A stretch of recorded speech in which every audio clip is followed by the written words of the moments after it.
Bismillahirrahmanirrahim. Assalamualaikum warahmatullahi wabarakatuh. Perkenalkan, kami dari kelompok 1 kelas G, yang dimana kita akan mempresentasikan mengenai penyerapan dan pencernaan protein dan lemak.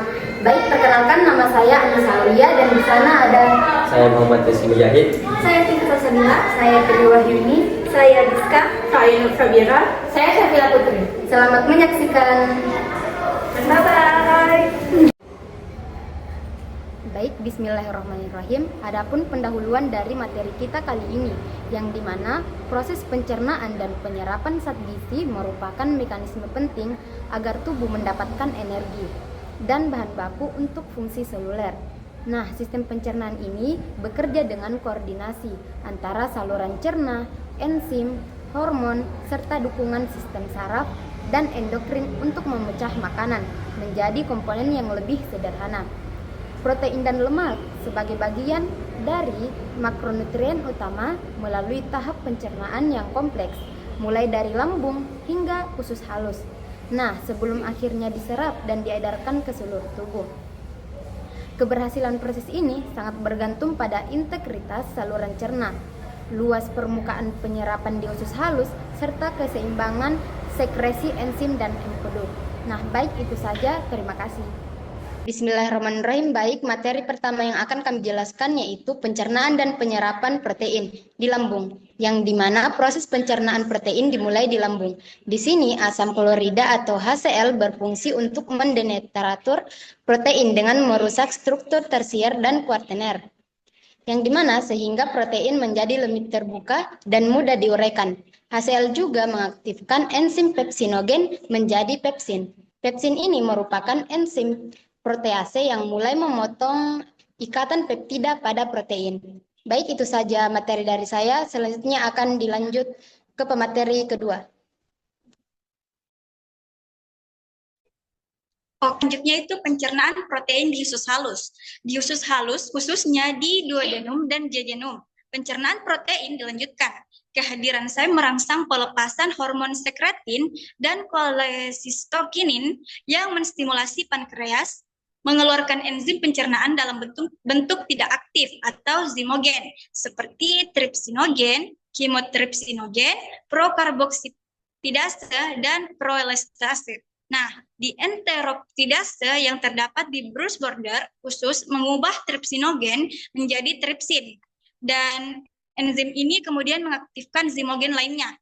Enzim-enzim tersebut memecah polipeptida lebih lanjut menjadi oligopeptida, dipeptida, tripeptida, dan asam amino bebas. Oke, sekian saya serahkan ke materi selanjutnya.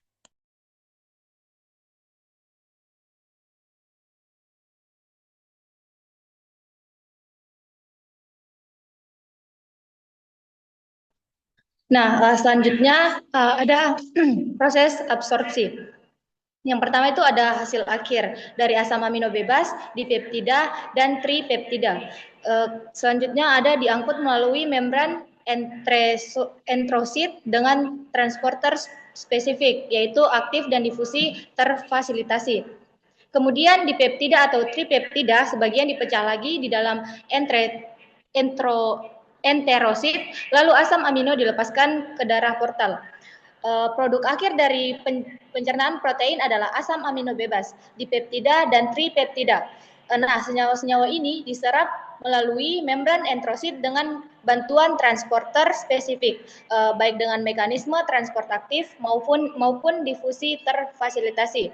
Nah, setelah masuk ke dalam enterosit, sebagian dipeptida dan tripeptida dipecah lebih lanjut menjadi asam amino tunggal oleh enzim peptidase. Nah, pada akhirnya asam amino ini dilepaskan ke dalam aliran darah portal dan dibawa ke hati. Itu berfungsi untuk mengatur distribusi asam amino ke jaringan tubuh. Baik, saya serahkan ke pemateri selanjutnya.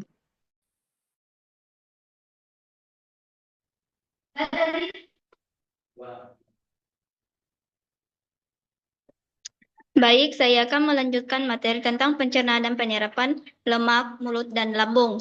Yang pertama itu ada mulut. Proses pencernaan dimulai di rongga mulut. Saliva mengandung enzim seperti amilase. Saliva mencegah pati dan lipase lingual menghidralisis trigliserida terutama pada bayi. bagian kedua itu ada lambung, di mana lambung makanan tercampur dengan asam lambung dan enzim pepsinogen diaktifkan menjadi pepsin oleh HCl untuk mencegah protein. Proses ini menghasilkan hima campuran semi cair, yang kemudian dialirkan ke usus halus. Sekian saya kembalikan ke pemateri. Oke, selanjutnya yaitu pencernaan dan penerapan lemak usus halus. Tahap utama pencernaan lemak terjadi di usus halus. Garam empedu yang disekresikan ke dalam usus berfungsi mengompresikan lemak, memecahnya menjadi tetesan kecil agar enzim dapat bekerja lebih efektif. Di fase pankreas dengan bantuannya kolimase kemudian memecahkan transnatrium menjadi dua. Monosikloserol dan asam lemak bebas. Selain itu, fosfolipase mengeraikan fosfolipid menjadi lisofosfolipin dan asam lemak. Sedangkan kolesterol esterase melepaskan kolesterol bebas dan kolesterol ester. Hasil akhirnya mencernakan ini adalah molekul lemak sederhana yang siap diserap. Itulah dari saya kembalikan ke pemateri selanjutnya. Baik, selanjutnya pembentukan misel, di mana produk pencernaan lemak yang tidak larut dalam air akan membentuk misel bersama dengan garam dan empedu. Misel adalah partikel kecil yang bersifat larut air di bagian luar sehingga dapat bergerak di cairan usus. Di dalamnya terdapat asam lemak, monosalitserol, kolesterol, serta vitamin yang larut lemak. Misel berfungsi sebagai kendaraan yang membawa zat-zat ini menuju brush border sel usus halus agar bisa menembus membran enterosit. Baik, selanjutnya saya kembalikan ke pemateri selanjutnya.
Baik, itulah tadi penyampaian materi dari kelompok kami. Kesimpulan yang dapat kami ambil yaitu protein dan lemak tidak bisa langsung digunakan dalam tubuh, tetapi harus melalui proses pencernaan terlebih dahulu.